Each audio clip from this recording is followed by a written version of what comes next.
Hey boys and girls, would you like to be able to buy everything you've ever wanted, like toys and candy? Are you a parent who would like to discipline your son or daughter, get them out of the house, and make money doing it?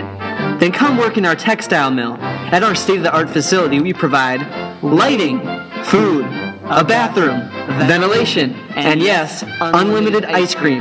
14-hour shifts will fly by when you're having as much fun as our employees. Conditions vary by factory. Food and ice cream in limited quantities. Bathroom temporarily out of order. Work shift subject to change. We're not responsible for any illnesses, diseases, loss of limbs, or childhoods that may result from employment at our mill.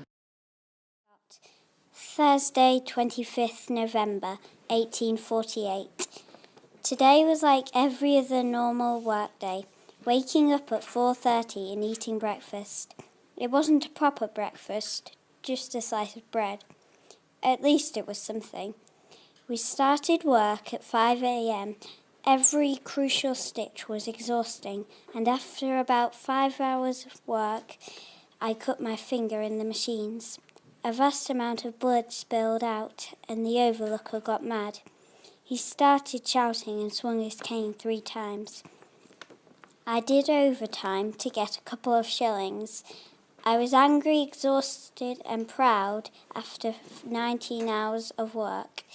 Every day I grow more worried that my pay will go down. I hope that day will never come.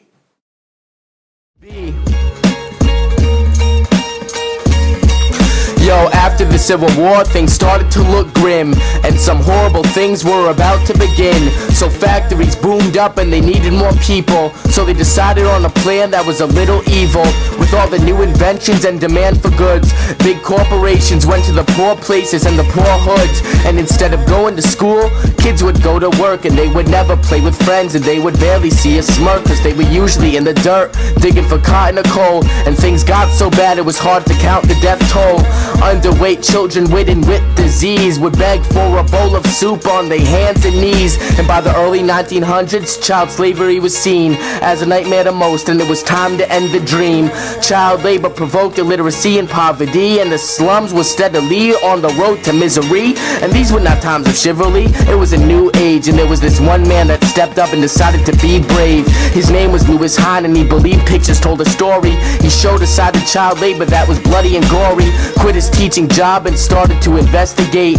So young boys and girls started to have faith. They told him the stories of long days and cold nights, and how this one night to eat food, there was a big fight, and half their friends were already dead or soon gone, and he promised that this wouldn't be the case for too long. So by 1916, a new law was passed to make sure kids on the job was a thing of the past. Standards were made to tell kids how old they had to be, and that it wasn't cool to work under the age of 16. And eventually Lewis died, only as a leader by few, but even though he had died, his reputation had grew. So he is now thanked for being the voice of the young, and to all those little kids, yo, your stories are still sung. Mr. Gill, shout.